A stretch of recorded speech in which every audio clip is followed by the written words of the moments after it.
Last Friday হচ্ছে আমরা attend করেছিলাম একটা রিসেপশন পার্টিতে। আর সেখানে গিয়ে কার কার সাথে দেখা হলো আর আমরা সবাই কি করলাম সব কিছু শেয়ার করব আজকের ভ্লগে। সো হ্যালো অ্যান্ড আসসালামু আলাইকুম everyone, this is me Tanjum and welcome to my new vlog.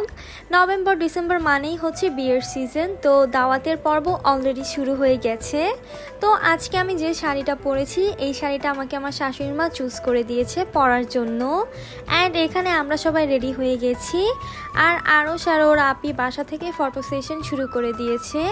সবাই অবশ্যই মাশাল্লাহ বলে যাবে। আর আজকের প্রোগ্রামটা হচ্ছে রাতে ছিল। আমি অনেক তাড়াহুড়া করে রেডি হয়েছি। আমার আজকে লুকটা কেমন হয়েছে do let me no in the comment section. তো চলে আসলাম ভ্যানুতে, এসে দেখি নানু, সুমি আন্টি, নিসা সবাই অলরেডি পৌঁছে গেছে। আর এখানে হচ্ছে আরশ নামিরা একসাথে বসেছে। আর আমি গতকাল যে রিলসটা আপলোড করেছিলাম ওইখানে আরশ বলছিল নামিরার বিয়েতে যাবে।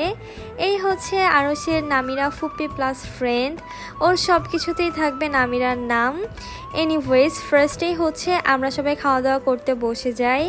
আর বিয়েবাড়ির খাবারের ভিতর আমার সবচেয়ে বেশি পছন্দ হচ্ছে বোরহানি।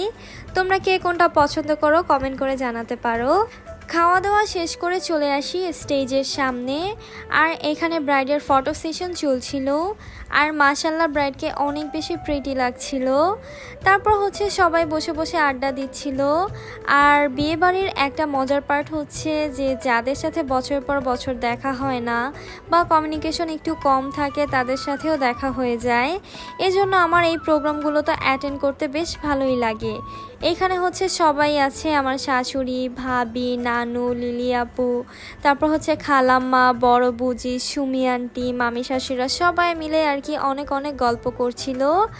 আর এখানে হচ্ছে আমার ননদ নিসা তোমাদের সবাইকে বলছিল আমার ভিডিওগুলো বেশি বেশি লাইক, কমেন্ট অ্যান্ড শেয়ার করে দেওয়ার জন্য। তোমরা কিন্তু অবশ্যই করবে। অ্যান্ড ফাইনালি এইখানে আমি আর নিসা একটু স্ন্যাপ নিয়েছি। আর কি জানি বলছিলাম, গান নাকি কি যেন ঠিক মনে পড়ছে না। তারপর হচ্ছে এখানে কয়েকটা ফটো বুথ ছিল। আর এখানে নিসা আমাকে খুব সুন্দর সুন্দর কিছু ভিডিওস অ্যান্ড পিকচার্স তুলে দিয়েছে। আর সবগুলো আমি একটু একটু করে অ্যাড করে দিয়েছি। আর বেশি দিতে গেলে ভিডিওটা অনেক বেশি লেন্দি হয়ে যাবে। অ্যান্ড তারপর হচ্ছে নিসাকে রাফিন একটু ছবি তুলে দিচ্ছিল। আর আজকের ভ্লগটা তোমাদের সবার কাছে কেমন লেগেছে অবশ্যই কমেন্ট করে জানাবে। And thank you so much for watching. আল্লাহ হাফিজ।